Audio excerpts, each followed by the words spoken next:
그런즉 우리도 그의 치욕을 짊어지고 영문 밖으로 그에게 나아가자. 오늘 말씀의 제목 13절인데요. 한번 고백합시다. 영문 밖으로 그에게 나아가자. 영문 밖으로 그에게 나아가자. 성경이 전체 66권이죠. 창세기, 출애굽기, 창세기 한 권, 출애굽기 한 권.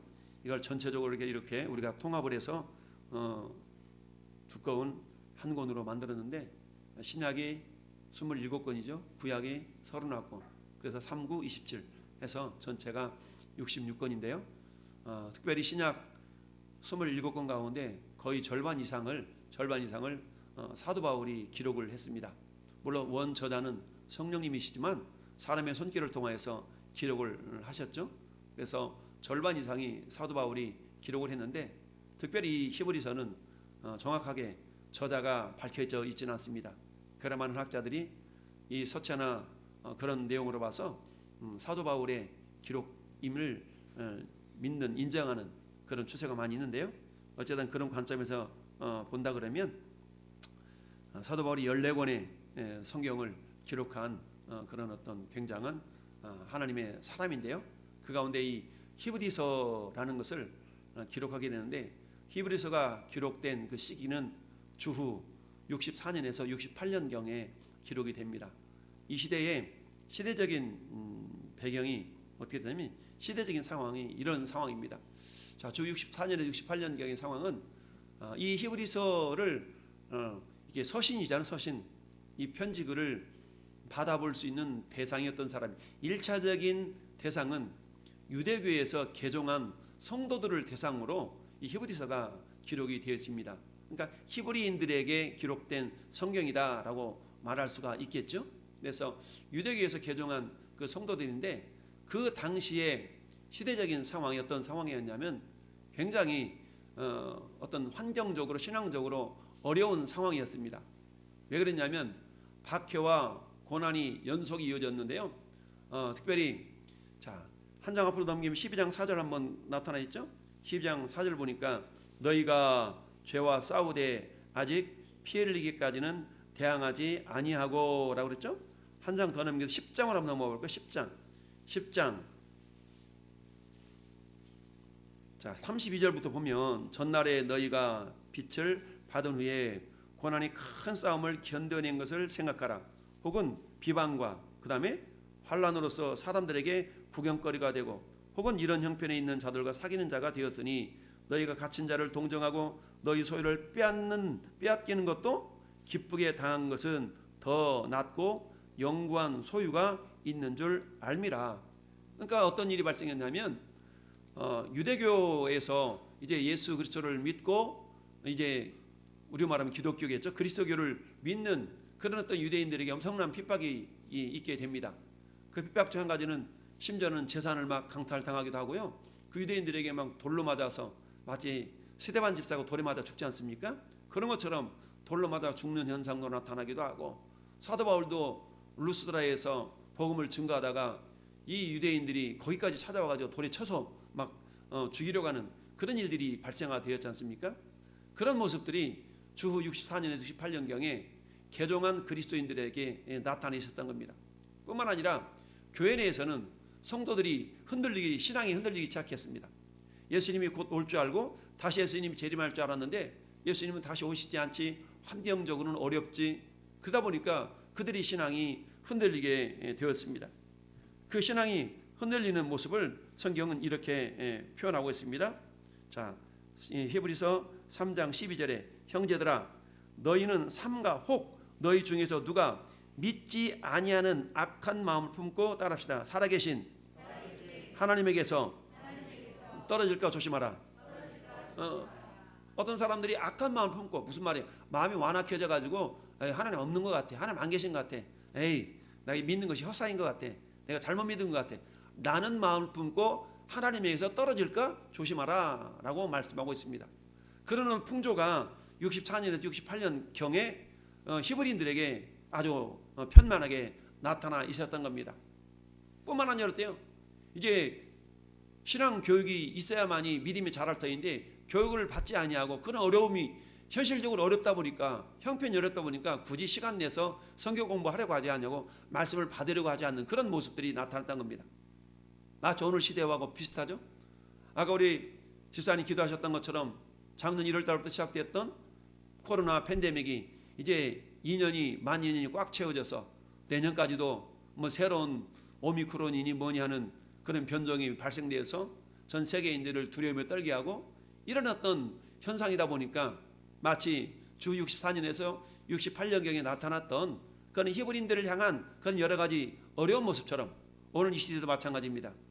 우리 그리스도인들에게 있어서 정말 어떤 상황 가운데서도 죽으면 죽으리라는 믿음을 가지고 주 앞에 나와서 예배하는 사람들이 줄어드는 이 시대, 그것은 마치 뭐예요? 교회 내 성도들이 흔들리는 신앙, 그리고 교육이 제대로 이루어지지 않는 그런 시대에 살아가고 있어요. 굳이 내가 시간을 내서 말씀을 배우려고 하지 않냐고, 교육을 받지 않으려고 하는 그런 영적인 양상이 그 시대나 지금 이 시대나 비슷하다라는 얘기입니다. 그래서 히브리서 5장 12절에는 이렇게 말씀하고 있습니다.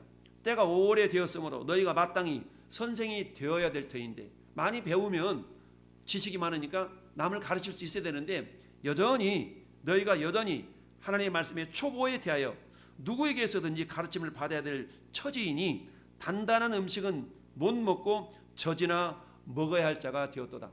여러분, 말씀은 단단한 말씀, 단단한 음식과 같은 말씀이 있어요.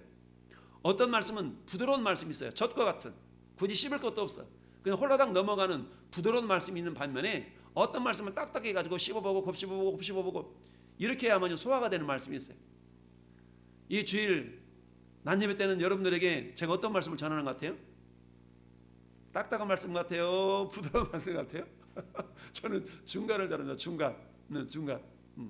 너무 부드럽지도 않고 너무 딱딱하지도 않고 부드러운 말씀을 전하는데, 왜요? 딱딱한 말씀은 소화시키지 못할 사람이 있거든. 소화시키지 못하면 어떻게 그 말씀에 채워가지고 얹혀가지고 몸살나, 영적으로 몸살나면 안 되잖아요.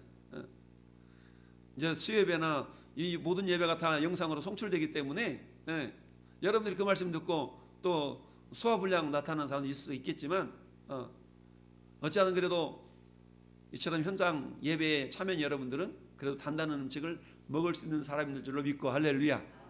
때로는 제가 단단한 음식이라는 것은 여러분 마음 가운데 불편함을 느끼는 말씀들이에요. 목사가 설교하는데 여러분 마음에 달콤한 말씀만 전하는 것이 아니라 때로는 막 불편한 말씀 전해지잖아요. 목사님 이렇게 저렇게 설교하신데, 이런 말씀들은 한편으로는 단단한 음식과 같은 말씀이에요. 근데 여러분들은 부드러운 음식만 먹으면 어떻게 돼요? 이빨이 발육을 하지 못해서 잘못하면 이빨이 다 빠져요.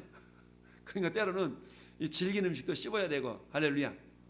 그런데 저 시대에 히브리인들이 나타나는 모습들은 교육이 잘 이루어지지 않다 보니까 어떻게 돼요? 믿음이 연약해요. 그래서 자꾸만 믿음의 초보로 돌아가는 거예요. 초보로. 뿐만 아니라 어떤 현상이 나타난다고요? 공예배에 대한 무성의한, 굳이 꼭 뭐 해야 돼? 이처럼 온라인 시대에 그냥 온라인 예배로 드려도 되잖아. 꼭 왜 나가야 되는데 왜 목사님 자꾸 나오라고 그러지?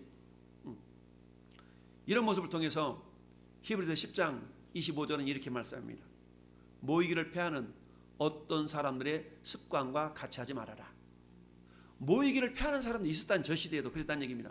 꼭 예배 나가야 돼, 여기 앉아서 그냥 영상으로 예배드리고 그냥 그러면 됐지 라고 하는 사람들의 습관, 그것은 어때요? 정상적인 모습이 아니라 피치 못할 상황 가운데서 마음의 불편함을 가지고 하나님 이 상황을 빨리 벗어나야 되는데요 라는 불편한 마음을 가지고 정말 하나님을 사모하는 마음으로 예배하는 것이 아니라 그게 그냥 굳어져 있는 거예요. 당연한 것처럼 그렇게 예배하는 것을 쫓아가지 말라라고 히브리서 10장 25절은 말씀하고 있습니다. 게다가 어떤 현상까지 나타나냐? 불건전한 교리가 유포되고 있어요. 오늘 본문의 9절이 그 말씀이잖아요. 9절 같이 읽어볼까요? 여러 가지 다른 교훈에 끌리지 말라. 아멘. 여러 가지 다른 교훈을 그 시대에 히브리인들에게, 유대인들에게 전파하는 그런 영적인 현상이 있어요. 그러다 보니까 어때요? 사도 바울이, 혹은 사도 바울은 아니라 할지라도 오늘 히브리서를 기록한 이 사람을 통해 하나님께서 주시고자 하셨던 말씀이 뭐냐? 그러니까 너희는 예수를 바라봐라. 할렐루야. 그게 12장 한 장 넘겨서 12장 2절이에요. 12장 2절 봐보세요. 자, 1절 2절 같이 합독합시다. 이러므로 우리에게 구름같이 둘러싼 허다한 증인들이 있으니 모든 무거운 것과 얽매기 쉬운 죄를 벗어버리고 인내로서 우리 앞에 당한 경주를 하며 믿음의 주요 또 온전하게 하신 이인 예수를 바라보자. 그는 그 앞에 있는 기쁨을 위하여 십자가를 참으사 부끄러움을 개의치 아니하시더니 하나님 보좌 우편에 앉으셨느니라. 아멘. 그러면서 너희가 이 어려운 상황 가운데서 낙심하지 않기 위하여서 이처럼 어때요? 어려운 일을 자기를 거역한 자를 참으신 그 예수님을 생각하고 바라보라 라고 말씀하고 있습니다. 할렐루야. 이게 히브리서를 기록한 목적이 그런 겁니다. 지금 개종한 유대교 성도들이 여러 가지 현실적인 어려움 속에서 믿음이 흐려져 가고 있어요. 믿음이 흐려져 가고 있는 그런 그들을 향해서 다시 한번 너희가 예수를 바라봐야 된다. 할렐루야. 그러면서 이 마지막으로 가면서 이 히브리서 후반으로 가면서 13장이 마지막이잖아요. 13장으로 가면서 오늘 결론의 말씀을 맺고 있는 겁니다. 그 결론의 핵심은 뭐냐? 따라서 영문 밖으로 나아가. 영문 밖으로 나아가라는 얘기입니다. 할렐루야. 근데 그냥 나가는 것이 아니라 치욕을 짊어지고 영문 밖으로 나아가라. 여러분, 이 말씀에 대한 배경을 여러분들이 좀 들어볼 필요가 있습니다. 예수께서 골고다 언덕에서 여러분 십자가 가지고 걸어가셨던 그 영화, 여러분들 한두 편, 여러분은 한두 번씩은 다 보셨을 겁니다. 자, 예수님을 빌라도 법정에서 이제 세워서 바라바를 내어주고 예수님 십자가에 못 박으시오 라는 건 군중들의 떼멜매 외침에 예수님을 이제 십자가에 못 박아 죽이시려고 끌고 가지 않습니까? 채찍으로 맞추고 피 흘리시고, 이게 성 안에서 이루어졌던 겁니다. 성 안에서는 예수님의 채찍에 맞으시고 피를 흘리셨던 장소가 성 안이에요. 그런데 그 예수님을 이끌고 나가서 어디 가요? 그를 십자가에 못 박아 죽이려는 장소는 성 밖에 있는 거예요. 이 성 밖을 영문 밖이라고 표현하고 있습니다. 그러니까 예수님이 십자가를 지시고 죽으신 장소는 성 밖이고, 예수님이 핍박당하고 모든 고난과 채찍질에서 피를 흘리셨던 장소는 성 안이고, 이런 것입니다. 그래서 오늘 말씀에 뭐라고 이야기를 하고 있습니까? 그런즉 우리도 그의 치욕을 짊어지고 성문 밖으로 그에게 나아가자라고 말씀하고 있는데, 그렇다면 오늘 이 성문 밖으로 나아가자라는 그 신앙을 통해서, 말씀을 통해서 우리 하나님 우리에게 말씀해 주시고자 하신 건 뭔가? 자, 오늘 본문 속에 우리 하나님 어떤 분인가? 따라서 예수님은 거룩하십니다. 예수님은 거룩한 분이다. 레위기서 중심 주제가 거룩이지 않습니까? 레위기서는 법전이 법전. 레위기서는 법전인데 그 법전의 핵심은 뭐냐면 거룩입니다. 거룩. 거룩은 구별됨이라는 얘기죠. 하나님이 선택한 이스라엘 백성들은 다른 민족들과 구별되게 살아야 된다라고 말씀하시는 그 내용이 이 레위기서입니다. 그 레위기서의 19장 2절에 하나님께서 그렇게 말씀하시죠. 따라서 내가 거룩하니 너희도 거룩하라. 너는 이스라엘 자손의 온 회중에 말하 이르라. 너희는 거룩하라. 이는 나 여호와가 너희 하나님이 거룩함이니라 라고 말씀하고 있습니다. 그렇다면 오늘 본문 속에 나타난 주님은 어떻게 구별되고 있는가를 한번 살펴보십시다. 첫 번째, 예수님은 죄가 없으시기 때문에 거룩한 겁니다. 할렐루야. 이 땅에 존재하는 모든 육신을 입고 있는 모든 사람들은 모든 사람의 죄를 범하였다라고 성경은 말씀하고 있어요. 그런데 오직 예수 그리스도만이 죄가 없으신 분이시죠. 오늘 히브리서 앞에 4장 15절도 그렇게 말씀합니다. 우리에게 있는 대제사장은 우리의 연약함을 동정하지 아니하실 분이 아니니 모든 일에 우리와 같이 똑같이 시험을 받으신 이로되, 따라합시다. 죄는 없으시니라. 우리와 같이 똑같이 시험을 받으셨어요. 그런데 그 예수님이 죄가 없으시다라고 말씀하고 있습니다. 죄가 없기 때문에 죄가 있는 인간들과는 구별된 그 거룩함이 있으신 것이죠. 사도 요한도 요한일서 3장 5절에서 그렇게 말씀하고 있습니다. 그가 우리 죄를 없애려고 나타나신 것을 너희가 아나니, 따라서 그에게는 죄가 없느니라. 예수님이 죄가 없으시다고 곳곳에서 말씀을 하고 있고요. 성경이 증언을 하고 있습니다.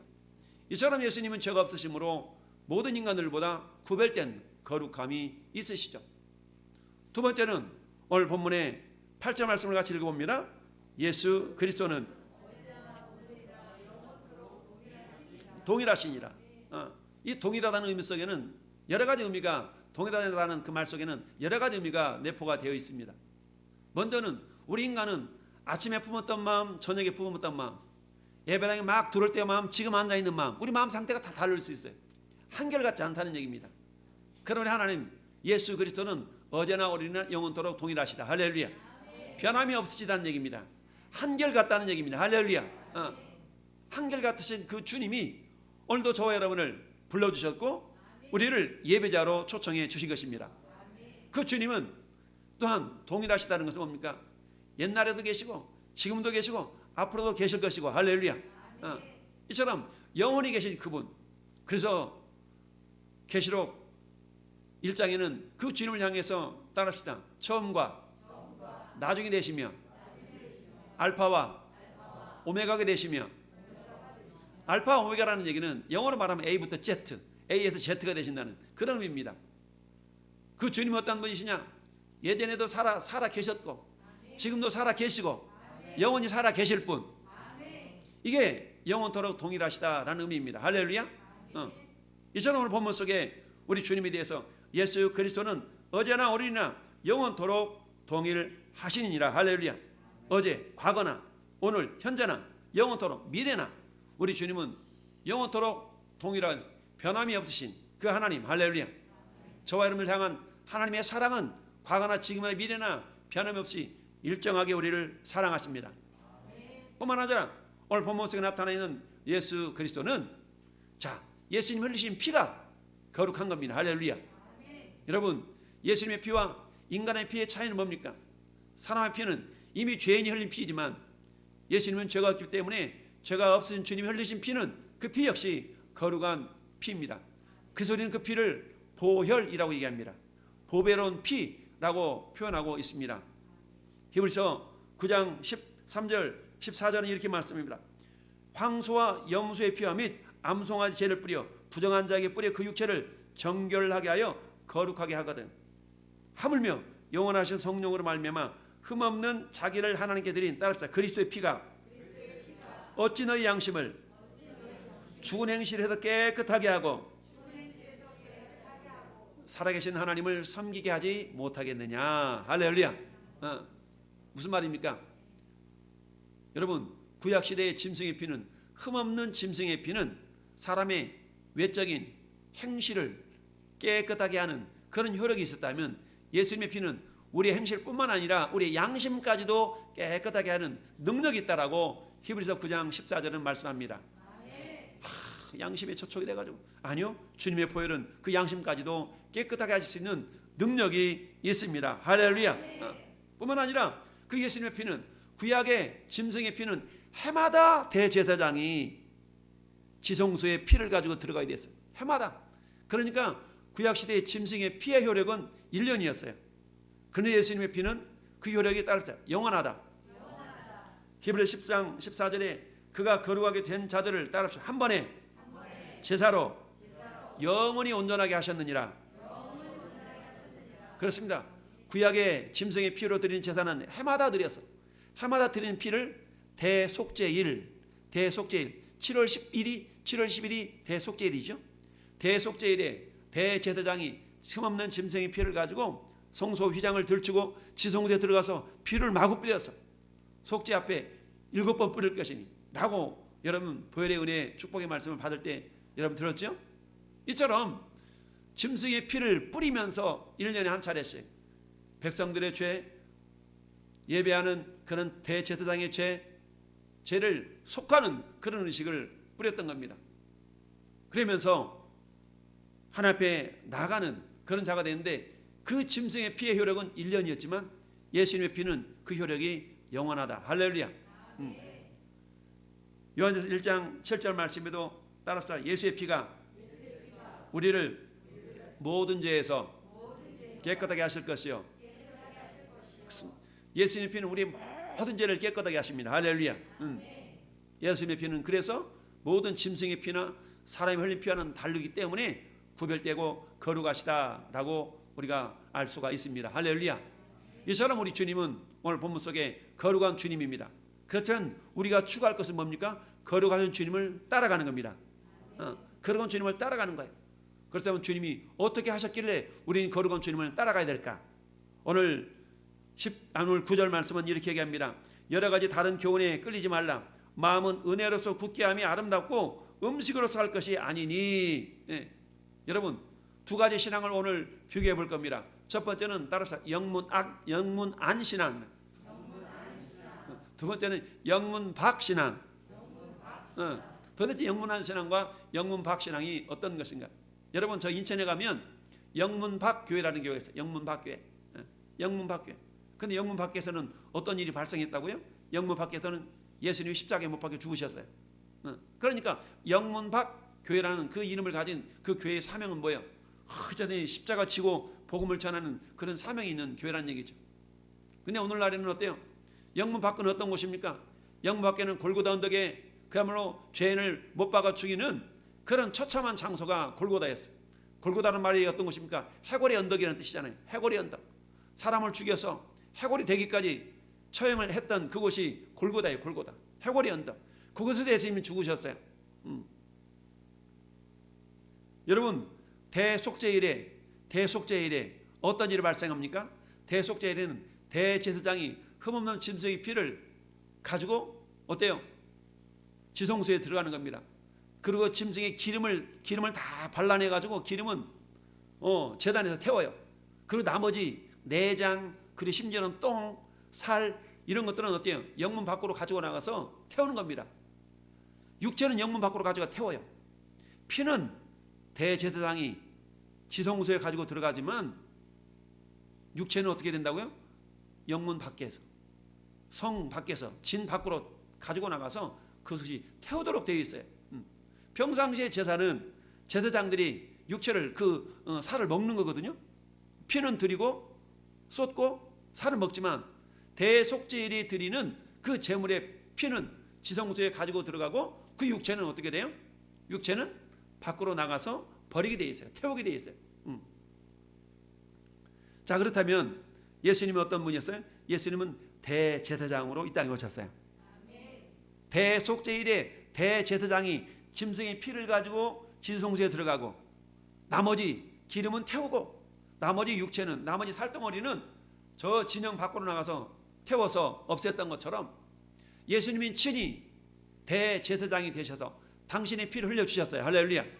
우리는 그 피 때문에 죄사함을 받았습니다. 거룩한 자가 되었습니다.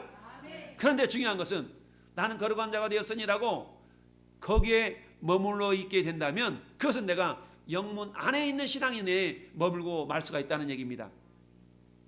영문한 신앙이라는 것은 뭐냐?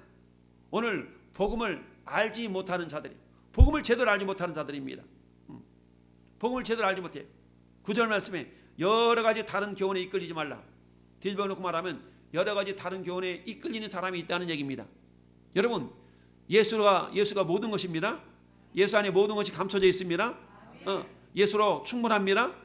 그럼에도 불구하고 우리가 예수를 믿으면서도 다른 교훈에 이렇게 이끌리는 그런 믿음 생활을 하고 있다면 나는 여전히 어디 있다? 영문 안에 있는 사람이라는 얘기입니다. 영문 안에서는 어떤 생명의 역사, 생명의 배가 되는, 생명의 증진되는 역사가 나타나잖아요. 나 혼자는 살 수 있어요. 그러나 남을 살리는 믿음의 사람은 되지 못합니다. 그런데 주님은 뭐라고 말씀하세요? 너는 세상의 소금이라. 너는 세상의 빛이라고 말씀하시지. 너는 성 안에서 소금이고 성 안에서 빛이다 라고 말씀하지 않으셨어요. 영문한 신앙이라는 것은 이처럼 복음을 제대로 알지 못하는 자들이 가지고 있는 신앙관입니다. 그러다 보니까 어떻게 여러 가지 교훈에 이끌리고 여러 가지 교훈을 이렇게 따라갈 수밖에 없어요. 이게 맞는가라고 이쪽으로 기웃거리고 이게 맞는가라고 이쪽으로 기웃거리는 그런 기웃거리는 신앙생활을 하는 사람들을 향해서 영문 안에 있는 신앙이다 라고 말할 수가 있습니다. 여러분 고린도전서 1장 18절은 무슨 말씀입니까? 따라서 십자가의 도가 망하는 자들에게는 미련한 것이로되 구원을 얻는 우리에게는 하나님의 능력이라. 십자가가 저 진 밖에서 저 진영 밖에서 영문 밖에서 십자가 세워졌는데 저 십자가는 아주 모진 죄를 저지른 사람이 짊어지는 것이야 라고 십자가를 외면하고 십자가를 모욕했던 그런 많은 사람들이 그 시대에 있었죠. 그런데 십자가는 망하는 자들에게는 미련한 것이라고 얘기해요. 그러나 구원을 얻는 저와 여러분들에게는 하나님의 능력입니다. 그 십자가에 흘렸던 보혈로 할렐루야. 전 여러분들이 죄사함 받고 그리고 하나님의 거룩한 자녀가 되었습니다. 또한 뭐라고 말씀합니까? 요한복음 10장 3절은 영생이 뭐냐? 영생이라는 것은 아버지 하나님과 그를 보내신 자 예수 그리스도를 아는 것이라고 했어요. 할렐루야. 아는 거. 하나님이 어떤 분이며 예수 그리스도가 어떤 분가를 제대로 알아야만이 우리에게 영생이 있고 구원을 얻을 수가 있다라고 말씀합니다. 할렐루야. 이처럼 복음을 제대로 알지 못하는 자는 어찌 보면 영적으로 어린아이에 불과 어린아이. 아까 히브리서 5장에서 읽어봤던 것처럼 영적인 초보자라는 얘기입니다. 영적인 초보자는 자기중심적인 신앙생활을 해요. 자기중심적인. 남을 돌볼 줄 몰라요. 자기중심적인. 나만 만족하면 돼. 나만 복받으면 돼. 이런 신앙만을 가지고 있는 사람은 세속적인 종교와 크게 다를 바가 없어요. 그래서 이런 사람들을 굳이 신앙인이라기보다는 종교인이라는 말로 표현할 수가 있죠. 두 번째, 영문 안에 있는 신앙이라는 건 뭡니까? 육신을 위한 이기적인 종교인입니다. 여러분 오늘 9절 다시 보십시다. 여러 가지 다른 교훈에 이끌리지 말라. 마음은 은혜로서 굳게 함이 아름답고 음식으로서 할 것이 아니니 음식으로 말미암는 자 행한 자는 유익을 얻지 못하느니라. 무슨 말입니까? 음식으로 행한다라는 얘기는 한마디로 말하면 자기 육신의 유익을 위하여서만 신앙생활을 하려고 하는 사람들. 내 육신의 욕심을 추구하고자 위해서. 그래서 사도 바울은 디모데에게 이렇게 표현하고 있습니다. 너희가 누구든지 다른 교훈을 하며 바른 말 곧 우리 주 예수 그리스도의 말씀과 경건에 관한 교훈을 따르지 아니하면 그는 교만하여 아무것도 알지 못한다. 그러면서 뭐라고 얘기하냐? 그들은 마음이 부패하여지고 진리를 잃어버려서 따라합시다. 경건을 이익의 방도로 생각하는 자들이다. 경건을 이익의 방도로 생각하는 자들이 있다는 거죠. 경건을 요즘 욕먹고 있는 대선 후보 있잖아요. 나는 어느 교회 집사로 잘 섬기고 있고 10년 전에 잘렸는데 이미 그런 말 해가지고 욕먹는 이게 뭐예요? 경건을 이익의 방도로 생각하는 그런 모습이거든요. 이런 사람들은 어때요? 영문 안에 자기중심적인 이 경건을 자기 이익의 도구로 사용하는 겁니다. 결코 이것을 신앙인이다 라고 말할 수 없고 종교인이라고 말할 수가 있는 것입니다. 여러분 예수께서 예루살렘 성 안으로 들어오셔서 성 안 들어보니까 그 성 안에서 어떤 일을 하고 있어요? 비둘기 팔고 염소 새끼 팔고 돈 바꿔주고 이런 일을 하게 하는 것을 보죠. 그래서 예수님이 어떤 일을 합니까? 비둘기 파는 상을 확 엎어버리고 짐승을 막 내어 쫓고 이런 일이 발생했죠. 본질이 사라졌다는 얘기입니다.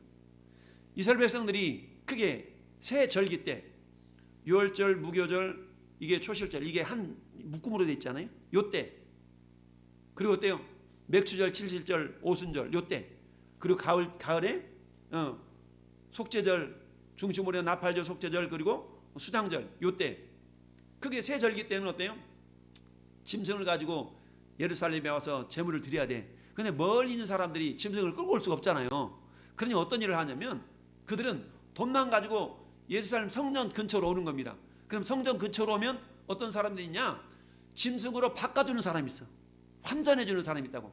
돈과 짐승을 바꿔도 그 짐승을 가지고 예루살렘 성전에서 제물을 드릴 수 있도록. 그런데 평상시 같으면 내가 우리 시골에서는 5,000원이면 사. 요거 한 마리.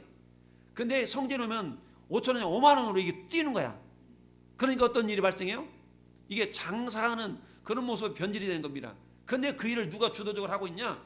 이게 오늘날 말하면 목사 장로들이 그 일을 한마디로 말하면 그 권한을 가지고서 장사를 하고 있는 거예요. 이 모습을 예수님이 보시면서 뭐라고 말씀하고 있는 거예요? 내 집은 만민이 기도하는 집인데 너희가 어째요 강도의 소굴로 만들어놨느냐? 라고 하면서 책망을 하는 겁니다. 할렐루야. 이게 마태복음 21장 13절에 무슨 말이에요? 이 신앙을, 이 종교를, 이 믿음을, 경건을 자기 이기적인 용도로 사용하겠다는 것에 대해서 책망하고 있는 말씀이죠. 그러니까 영문한 신앙이라는 그런 겁니다. 영문한 신앙이라는 것은 종교인으로서 이 신앙을, 경건을 자기 이익의 도구로 사용하는 사람들, 이런 모습이 있다는 얘기입니다. 그게 뭐예요? 오늘 9절 하반절 말씀이에요. 너희 마음은 음식으로서 할 것이 아니다. 음식으로서 말미암아 행한 자는 유익을 얻지 못하느니라. 결국 유익하지 않다는 얘기거든요. 세 번째는 영문한 신앙이라는 것은 배타적인 우월의식에 사로잡힌 자예요. 자, 배타적인 우월의식이라는 게 뭐냐, 이런 겁니다. 자, 봐보세요. 10절에 보세요. 우리에게 제단이 있는데 장막에서 섬기는 자들은 그 제단에서 먹을 권한이 없나니. 자, 우리에게 제단이 있는데, 이 말은 어떤 의미냐면은 유대인들이 말하는 겁니다. 유대인들이, 야, 우리한테는 여기 제단이 있잖아. 근데 예수를 믿고 그리스도인으로 이렇게 변화된 사람들은 제단이 필요 없잖아요. 근데 유대인들은 어때? 야, 너희들은 제단도 없잖아. 우리는 여기 제단 있잖아. 제단에서 우리는 제사 드리는데 너희는 제단 어디가 있어? 제단도 없으면서 라고 하면서 예수 그리스도를 믿는 그 그리스도인들을 향해서 자꾸 핍박하고 박해하는 겁니다. 그러니까 배타적 우월의식이라는 건 뭐예요? 우리는 제단이 있어, 너는 없잖아, 이런 겁니다. 한마디만 이런 거야. 우리로 표현한다면 이런 겁니다. 나는 예수 믿고 하나님 자녀 되는데 너는 예수 안 믿었지? 그래, 너는 어떤 지옥 가든 말든지 네 맘대로 해. 나는 예수 믿었으니까 됐어.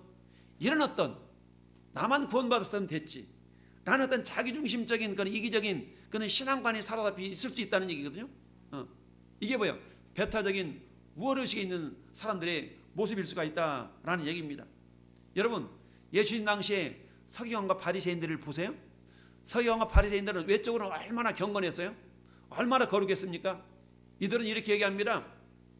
바리새인은 서로 서서 따로 기도하며 이르되, 하나님이여, 나는 다른 사람들 곧 토색, 불의, 간음하는 자들과 같지 아니하고 이 세리와도 같지 아니함을 감사하나이다. 나는 일회에 2번씩 금식하고요, 11조를 꼬박꼬박 드렸고요, 이렇게 막 자랑해요. 그러면서 어때요? 기도 시간만 되면 걸어가다 말고 뭐 손을 하늘을 향해 들고 막 기도하는 모습을 사람에게 보여줘요. 겉으로 볼 때는 얼마나 경건합니까? 그런데 예수님은 이 서기관과 바리새인들을 향해서 책망합니다. 화 있을진저 서기관과 바리새인들이여, 너희가 외식하는도다. 겉은 아주 화려한 것 같은데 속은 썩어 있다라고 주님이 책망하고 있어요. 이처럼 배타적인 우월의식, 나는 세리하고 저 죄인대로 같지 아니, 나는 거룩해 라고 스스로가 만족하며 이렇게 사로잡혀 있는 우월의식 속에 있는 사람들이 있을 수가 있다는 얘기죠. 이건 자칫 잘못하면 어때요? 아, 나 이래봬도 나는 교회 장로야, 나는 목사야, 이런 어떤 직분에 의해서, 직분이 믿음을 보증하는 건 아니지만 마치 그 직분이 믿음인 것처럼 간혹가다 그런 경우도 있죠. 큰 교회 다니는 그 성도들이 자칫 잘못하면 규모가 작은 교회에 있는 성도들 바라볼 때, 야, 나는 어느 교회 다녀, 이런 것으로 의수되는 경우가 있거든요. 이게 뭐예요? 배타적 우월의식에 사로잡힌 그런 자는 결국 어때? 영문 안에 있는 신앙, 영문 안에 있는 신앙을 때 나는 구원받았다 이거지. 그냥 은혜에 취해서 하는 거예요. 나는 은혜 받았어, 너무너무 좋아, 하나님 은혜 받았어. 그렇다면 어떻게 돼? 은혜를 가지고 나가서 증거하고 전파하는 그런 사명을 감당해야 되는데, 그런 일을 하지 아니고 그저 그냥 예배당 안신앙, 예배당 안신앙에 머물러 있는 그런 사람들을 영문한 신앙이다라고 말씀합니다. 우리 주님이 이런 걸 기뻐하지 않습니다. 자, 그러면서 우리에게 제단이 있는데 장막에 섬기는 자들은 그 제단에서 먹을 권한이 없나니, 이는 죄를 위한 짐승의 피는 대제사장이 가지고 성소에 들어가고 그 육체는 영문 밖에서 불사름이니라. 여러분, 대제사장은 피를 가지고, 거룩한 피를 가지고 막 에봇을 입고 흉배를 막 붙이고 휘황찬란한 의복을 입고 마치 목사 막 거룩한 가운 입고 나가는 것처럼 그렇게 해서 지성소에 들어가. 그럼 남아있는 건 뭐예요? 짐승의 피, 똥, 내장 이런 거잖아요. 이런 것들은 누가 가지고 나가요? 그 당시에 우리 저기 바벨론 포로에서 돌아왔던 종되었던 사람이 돌아와서 다시 성전 건축에 재건했던 참여했던 사람들이 어떤 사람들이라고 했어요? 기억이 안 나죠? 르디님 사람들. 여호사를 통해서 다른 민족들을 종 삼아 가지고 멸망시키지 않냐고, 난 당신들이 종이 될 테니까 살려두시오 라고 해서 장작 패고 물 깃고 이런 똥 치우고 저 영문 밖으로 나가서 불사로, 그런 일들을 그런 사람들이 했던 거예요. 그런데 대제사장은 어떤 일을 했어요? 피를 가지고 성소 안에서 거룩한 모습으로 예배하는 일을 했어요. 자, 영문 안신앙이라는 것은 야, 저 똥 치우고 저 내장 치우고 저 짐 밖으로 나가서 불태우고 이런 일을 누가 하려고 하지 않는 거예요. 그저 보기 좋은 화려한 이런 일들만 앞서서 감투쓰기를 좋아하는 이런 어떤 신앙의 모습들이 영문 안의 신앙이다 라고 말할 수가 있다는 얘기입니다. 그런데 우리 하나님이 원하시는 것은 뭐라고 말씀하고 있습니까? 그러므로 예수도 자기 피로써 백성들을 거룩하게 하려고 성문 밖에서 고난을 받으셨느니라. 그런즉 우리도 그의 치욕을 짊어지고 영문 밖으로 그에게 나아가자. 여러분, 대제사장이 제사를 드릴 때 그 짐승은 누구를 상징해? 예수 그리스도를 상징을 해요. 예수 그리스도. 그럼 예수 그리스도의 몸은 어때요? 대제사장이 피를 가지고, 피는 지성소에 가지고 들어갔던 것처럼 예수님은 성문 안에서 피를 흘리셨지만 그 육체는 어때요? 질질 끌려서 어디로 갔어요? 골고다 언덕길로 올라가서 영문 밖에서 십자가 못 박혀 죽으셨잖아요. 그런 것처럼 이제 우리는 영문 안에서 보혈에 취해서만 살지 말고 이제는 어때요? 영문 밖에서 주님이 십자가에서 달리시던 그 치욕을 우리가 짊어지고 그 주님을 따라가야 된다라고 말씀하고 있는 겁니다. 할렐루야. 그러면서 그런즉 우리도 그의 치욕을 짊어지고 영문 안으로 그에게 나아가자. 여러분, 10절에서 우리에게 제단이 있는데 여기서 우리의 제단은 십자가입니다. 할렐루야. 유대인들에게 있어서 제단은 예루살렘 성전에 있지만 그러나 개종했던 그리스도인들에 있어서 그 제단은 너희는 눈에 보이는 제단이 있느냐? 우리는 예수 그리스도 십자가 우리의 제단이다 라고 당당하게 말할 수 있어야 된다는 얘기예요. 할렐루야. 그러면서 그런즉 우리도 그의 치욕을 짊어지고 영문 밖으로 그에게 나아가자. 할렐루야. 여러분, 우리의 치욕을 짊어지고 그에게 나아간다라는 그런 영문 밖 신앙은 어떤 모습일까? 예수의 치욕을 짊어지고 영문 밖으로 나아가자. 할렐루야. 여러분, 예수님이 베드로를 칭찬했던 것이 있죠? 베드로를 칭찬한 사건이 마태복음 16장에 나타나 있어요. 예수님이 가이사랴 빌립보에서 제자들에게 물어봅니다. 야, 사람들이 나를 누구라 그러디? 그랬더니 예수님, 사람들이 말이죠, 예수님은 선지자라고도 하기도 하고요, 세례요한이 살아났다고 하기도 하고요, 그 다음에 엘리야라고도 하기도 하고요, 어떤 선지자 중에 한 사람이 합디다. 그래? 그러면 너희는 나를 누구라 그러느냐? 라고 주님이 질문하니까 베드로가 이렇게 고백합니다. 주는 그리스도시요 살아계신 하나님의 아들입니다 라고 고백을 해요. 이 고백을 하자 예수님이 칭찬하십니다. 바요나 시몬아, 네가 복이 있도다. 이것을 알게 한 이는 혈육이 아니요 하늘에 계신 아버지께서 너한테 알게 해주셨다. 할렐루야. 라고 하시면서 주님이 내가 너를 반석이라 그러겠다, 너를 베드로라 그러겠다. 원래 베드로 이름이 본명이 시몬이에요. 시몬. 그런데 너를 반석이라 그러겠다. 이 반석이 페트라거든요. 페트라? 베드로. 페트라인데 너를 반석이라고 그러는데, 베드로라 그러는데, 내가 이 반석 위에 따릅시다, 내 교회를 세우리라. 이 반석 위에 내 교회를 세우리니 음배의 권세가 이기지 못하리라. 할렐루야. 그래서 지금 캐톨릭은 어때요? 그래서 베드로를 막 숭상시하잖아요. 베드로를 막 숭상시한다고. 그런 의미가 아니라 베드로의 신앙 고백 위에 교회를 세우겠다는 것이었는데 잘못 오해를 한 것이죠. 그러면서 예수님이 그 말씀을 하시고 비로소 뭐라고 말씀하? 그런데 내가 있잖아, 대제사장들과 장로들과 군병들에게 잡혀서 고난을 당하고 죽었다가 내가 다시 살아야 될 것 같아 라고 얘기하니까 베드로가 뭐라고 얘기합니까? 주여, 결코 그런 일이 있을 수 없습니다 라고 막 하는 거예요. 그러자 예수님이 베드로한테 이렇게 얘기합니다. 사단아, 내들어 물러가라. 너는 나를 넘어지게 하는 자로다. 좀 전까지만 해도 그렇게 칭찬을 받았던 베드로가 어때요? 마귀 새끼로 지금 막 책망을 받는 모습이 마태복음 16장에 나타나 있어요. 여기 대해서 제자들이 그러는 거예요. 막 근심하고 어려워하니까 예수님이 하시는 말씀이 오늘 마태복음 16장 24절에 이렇게 말씀하십니다. 따릅시다. 누구든지 나를 따라오려거든 자기를 부인하고 제 십자가를 지고 나를 쫓을 것이니라. 누구든지 자기를 부인하고 누구든지 나를 따라오려거든 자기를 부인해야 된다는 얘기입니다. 자기를 부인해야 돼. 자기를 부인한다는 얘기는 뭡니까? 영문 안에서 머물르고 싶어하는 그것을 내려놓으라는 얘기예요. 할렐루야. 영문 안에서만 신앙생활을 하려고 하는 그런 편안하고 뭔가 빛나고 뭔가 명예가 있고 하는 그런 모습들을 내려놓으라는 얘기입니다. 이게 뭐예요? 13절 상반절에 있는 우리도 그의 치욕을 짊어지고 라는 겁니다. 기득권을 포기하고 자기 십자가를 지고 나를 따르라고 하시는 그 주님의 말씀이 오늘 저와 여러분에게 들려주시기를 바랍니다. 그러면서 우리가 여기에는 영광 도성이 없으므로 장차 올 것을 찾나니, 영광 도성, 아름다운 도성, 영문 안에서 신앙생활 하는 사람들은 예루살렘 성이 너무 아름다우니까 여기가 전부인 것 같고 여기가 다인 것 같은 그런 믿음 생활을 했어요. 그러나 그리스도인들에게 있어서는 눈에 보이는 예루살렘 성은 곧 사라질 성이, 없어질 성입니다. 영광 도성은 영원한 하늘나라에 있습니다. 할렐루야. 따라서 영원한 하늘나라에 계신 예수 그리스도를 바라보는 신앙생활을 해야 된다라고 주님 말씀하고 있습니다. 비록 현실적으로는 여러 가지 환난과 역경과 어려움 속에 있지만 그렇기 때문에 우리는 어떻다? 우리는 저 하늘나라에 예수 그리스도를 바라보는 신앙으로 이겨낼 수 있어야 된다라고 지금 격려하고 있는 겁니다.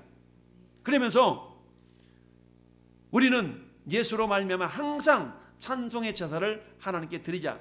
이는 그 이름을 증언하는 입술의 열매니라 라고 말씀을 하고 있습니다. 여러분, 사도행전 5장에 보면 어때요? 베드로를 위시한 제자들이, 사도들이 복음을 증거하다가 감옥에 갇힙니다. 두들겨 맞습니다. 그러다가 다시 또 하나님의 역사로 나오기도 합니다. 그런데 사도행전 5장 41절 42절은 이렇게 성경이 말씀하고 있습니다. 자, 이렇게 말씀하고 있는데 어떻게 말씀하고 있냐? 이렇게 말씀입니다. 자, 사도들은 그 이름을 위하여 따라합시다. 능력받는 일에 합당한 자로 여기심을 기뻐하면서 날마다 성전에 있든지 집에 있든지 예수는 그리스도라고 가르치기와 전도하기를 그치지 아니하니라. 이게 뭐예요? 예수의 치욕을 짊어지고 영문 밖으로 나아가는 신앙의 모습이라는 얘기입니다. 할렐루야. 그저 환난이 두려워서, 그려 치욕이 두려워서 굳이 나는 구원받았으니까 굳이 뭐 예수 믿는 거 드러내지 않냐고. 집사님이셨어요?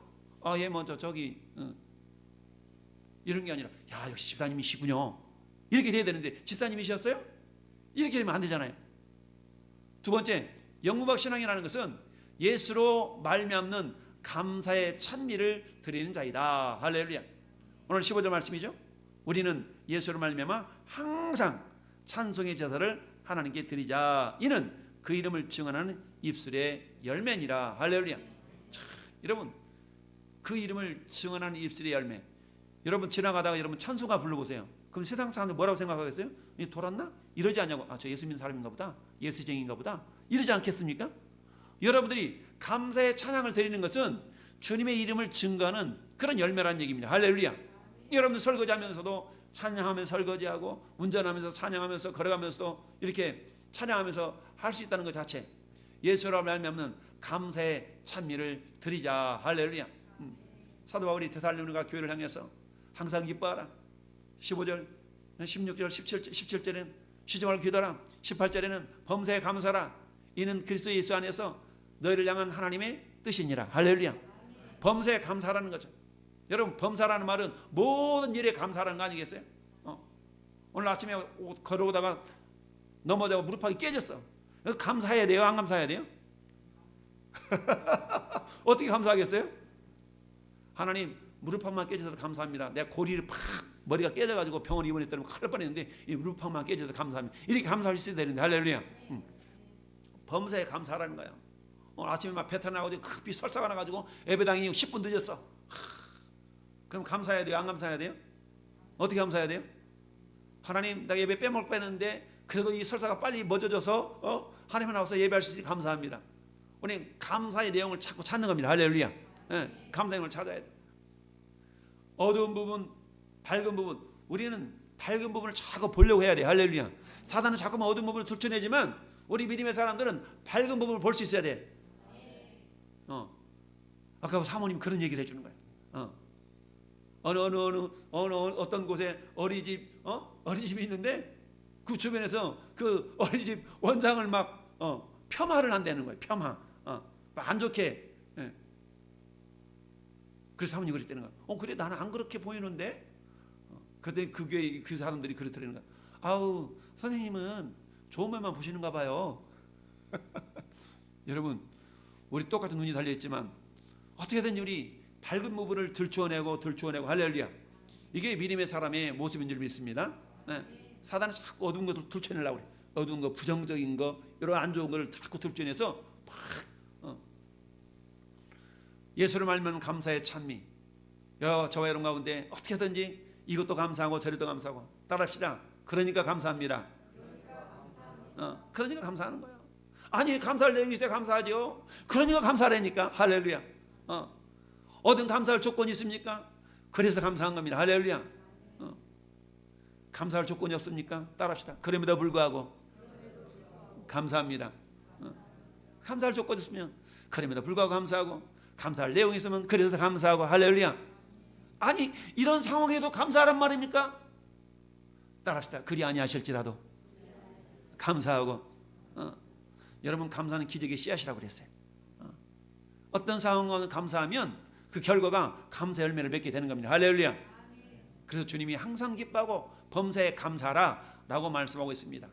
이처럼 우리가 감사하면서 찬양의 입술을 벌릴 때에 주님의 이름이 증거되는 거야. 우리 주님이 저와 여러분을 구원해 주신 목적이 뭐예요? 주님의 이름을 자랑하라는 거거든요. 할렐루야. 오늘도 아침에 예배당에 오면서 걸어오는데 옛날에 전도다 만난 사람을 또 만났어.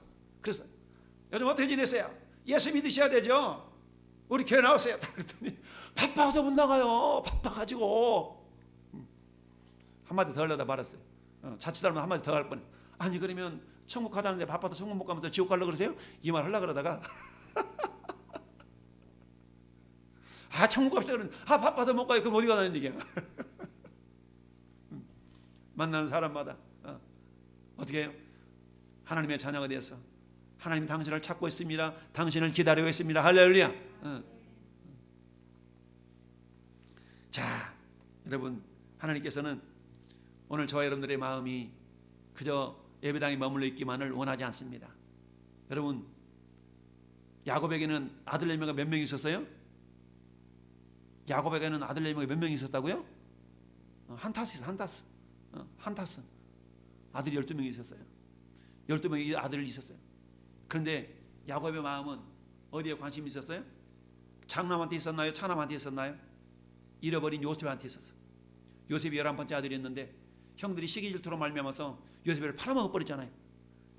야곱의 마음은 잃어버린 요셉에게 마음이 온갖 쏠려 있었어요. 아무리 나머지 11 아들들이 아버지를 위로하고 아버지를 어떻게 잘해드려도 그 마음은 잃어버린 요셉에게 있었던 거예요. 요셉에게. 우리 어른 속담에 10손가락 깨물어서 안 아픈 손가락 없다고 그러잖아요. 근데 특별히 더 아픈 손가락이 있거든. 그렇잖아요. 특별히 깨물으면 더 아픈 손가락이 있어. 다 아프지만 더 아픈 손가락이 있다고. 특별히 관심이 가는 자식 새끼가 있다고. 우리 주님은 영문 안에 있는 자식들보다 영문 밖에 있는 자식들한테 관심이 많아요. 11명이 12명의 아들 다 관심이 있지만 잃어버린 그 아들한테 관심이 더 있는 거예요. 누가복음 15장에 두 아들이 있습니다. 큰아들 자기 재산 홀라당 다 팔아먹고 저 먼 나라 가서 허랑방탕 집 나간 둘째 아들한테 아버지는 관심이 더 있는 거예요. 할렐루야. 오늘 우리의 마음은 어디 있습니까? 우리의 마음은 주님의 마음과 같아야 돼요. 할렐루야. 우리의 마음은 주님의 마음과 같아야 돼요. 그렇게 하려면 어떻게 해요? 영문 밖으로 나가서 사랑을 실천하는 그런 삶을 살아가는 것이 오늘 주님이 영문 밖 신앙인의 모습이다라고 말씀을 하고 있습니다. 할렐루야. 영문 밖으로 나가 사랑을 실천하는 자. 여러분 최고의 사랑은 뭡니까? 주님을 전하는 겁니다. 할렐루야. 최고의 사랑은 주님을 전하는 거예요. 여러분 억만금을 전해준다 할지라도 그 영혼이 예수를 알지 못해서 죽어서 지옥 간다 그러면 무슨 소용이 있겠습니까? 이 땅에서야 땅덩거리고 잘 먹고 잘 살 수 있겠지만 그러나 그 영혼이 예수를 알지 못하여서 저 지옥불에 떨어진다 그러면 얼마나 안타깝습니까? 영문밖 신앙이라는 것은 오늘 13절 말씀 다시 보십시다. 그런즉 우리도 그의 치욕을 짊어지고 영문 밖으로 그에게 나아가자. 여러분 그 시대에 개종한 유대인들 그리스도인들에게는 엄청난 치욕이 있었어요. 엄청난 환란이 있었어요. 그래서 때 다시 돌아가는 사람들도 있었다니까요. 믿으면 떠나 벌을까 주의하라, 조심하라. 앞에 3장 12절 말씀 읽어봤지 않습니까? 그런 사람이 있다는 얘기죠. 여러분 오늘날 코로나 팬데믹 때문에 두렵습니까? 코로나 팬데믹 때문에 예배하기가 꺼려집니까? 그 시대에도 하나님은 어때요? 예수를 바라보면서 모이기를 피하는 사람들 어떤 습관 같이 하지 말라고 예배할 것을 독려하고 있어요. 할렐루야. 오늘 여러분 코로나 때문에 여러분 재산 뺏기고 있습니까? 코로나 팬데믹으로 말미암아서 여러분 두들겨 맞고 있습니까? 물론 그런 사람이 있겠죠. 그러나 아무리 코로나 팬데믹 있다 할지라도 우리 주님 앞에 나와서 예배하는 것을 막을 수는 없습니다. 할렐루야. 막을 수 없어요. 이게 뭐예요? 영문 밖 신앙인의 참 모습인 줄 믿습니다. 영문 밖으로 나가자. 16절 같이 보십시다. 16절 합독합니다. 오직 선을 행함과 서로 나눠주기를 잊지 말라. 하나님이 이 같은 제사를 기뻐하시느니라. 할렐루야. 선을 행하는데 어떤 선 나눠주는 걸 기뻐하라는 겁니다. 나눠주기를 잊지 말아라. 할렐루야. 여러분 갈라디아서 한번 6장 한번 펴봅시다. 이건 읽어보시고 갈라디아서 고린도후서 에베소서 앞에 갈라디아서 6장 신약성경 309페이지 갈라디아서 6장 309페이지 자스 아멘.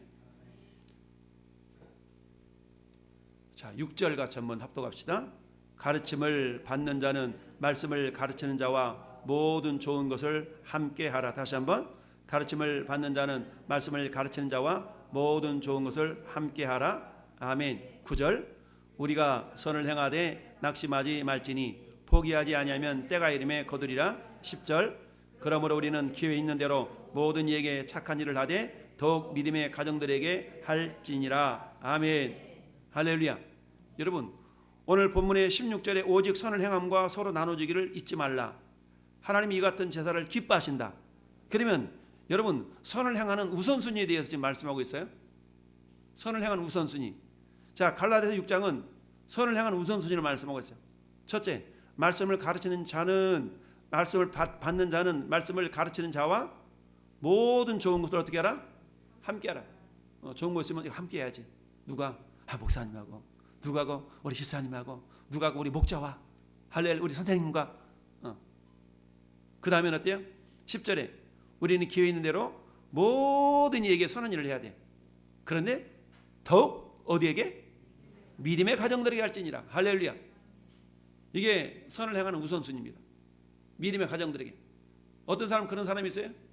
교회에서는 헌신도 하고 봉사도 하면서 세상 봉사단체에다가 막 기부하고 세상 봉사단체 쫓아다니면서 막 선한 일을 하는 사람도 있거든요. 예수 믿으면서도. 이건 결코 성경적이지 않아요. 모든 사람들의 선한 일을 행해야 되지만 먼저 믿음의 형제들에게. 무슨 말입니까? 교회 공동체에서 교회 지체들을 먼저 돌아보라는 얘기죠. 할렐루야. 그 다음에 넘어서 이웃을 바라볼 수 있어야 된다는 얘기죠. 가장 먼저는 어때요? 말씀을 가르치는 자와 모든 좋은 것을 함께하고. 할렐루야. 그 다음에 사랑하는 성도들을 서로 돌아보고 그 다음에는 이웃을 향하여서 그 사랑이 흘러갈 수 있어야 된다라는 얘기입니다. 할렐루야. 히브리서 6장 10절 말씀은 하나님은 불의하지 아니하사 너희의 행위와 그의 이름을 위하여 나타낸 사랑으로 이미 성도를 섬긴 것과 이제도 섬기고 있는 것을 잊어버리지 아니하시니라. 무슨 말이에요? 여러분의 선한 손길, 선한 몸짓, 우리 하나님은 기억하고 있다는 얘기죠. 하나님께서 기억하십니다. 여러분 하나님이 기억하실 때 그 기억하신 거 어떨 때 써먹어요? 히스기야 왕이 죽을 병 걸렸어. 너는 못 살고 죽어. 그 상황에서 하나님은 죽은 자도 살릴 수 있는 것이 뭐예요? 나의 선한 행실입니다. 히스기야 왕의 기도로 하나님은 그 선한 행실을 기억하고 히스기야 왕의 연한을 15년을 연장시켜 주었던 걸 봅니다. 우리가 주와 복음을 내서 여러분 섬기고 헌신하는 모든 것들 우리 하나님 하나도 외면하지 않으시고 다 기억하고 계신 줄 믿습니다. 특별히 우리가 영문 밖으로 우리의 치욕을 짊어지고 복음을 전하다가 때로는 비아냥을 받아도 할렐루야. 우리는 담대함을 가지고 우리 영원한 하늘나라에 도성이 있음을 믿고 할렐루야. 주님 가신 그 길을 우리가 묵묵히 나아갈 때 우리 주님은 우리를 보고 계셔요. 할렐루야. 외면하지 아니하신다는 얘기입니다. 우리 주님이 기억하시면 족하리 라는 찬양도 있는 것처럼 우리 주께서 저나 여러분의 모든 신앙의 모습 하나하나를 다 지켜보고 계십니다. 영문 안에서 안주하려는 신앙, 이기적 욕심으로 경건을 이익의 방도로 사용하는 그런 신앙이 아니라, 종교인이 아니라 겸손함으로 누가 알아주지 아니한다 할지라도 주님이 아시면 족하지 라는 겸손한 마음으로 무장해서 오늘 결론의 말씀을 한번 같이 보시겠습니다. 영문 밖으로 예수교에 나가는 신앙인 어떤 사람들이냐? 시작. 영문 밖에서 십자가를 지신 주님을 따라 영광을 위하여 고난도 마다하지 않으며 하늘의 영광 도성을 바라보며 선을 행함과 복음을 증가함으로 하나님이 기뻐하시는 산 제사의 삶을 살아내는 성도입니다. 할렐루야. 따라합시다. 살아내자. 살아내자는 표현을 자주 하지 않습니까? 살아내자. 그 삶 자체가 치열하다는 의미가 있지 않습니까? 오늘도 저와 여러분 삶 속에서 한 주간의 삶이 여러분 영문 밖에 주님의 치욕을 짊어지고 함께 나가서 주님의 영광을 드러낼 수 있는 축복의 통로들이 될 수 있기를 예수님 이름으로 축원합니다. 우리 합심하여 기도합시다. 하나님,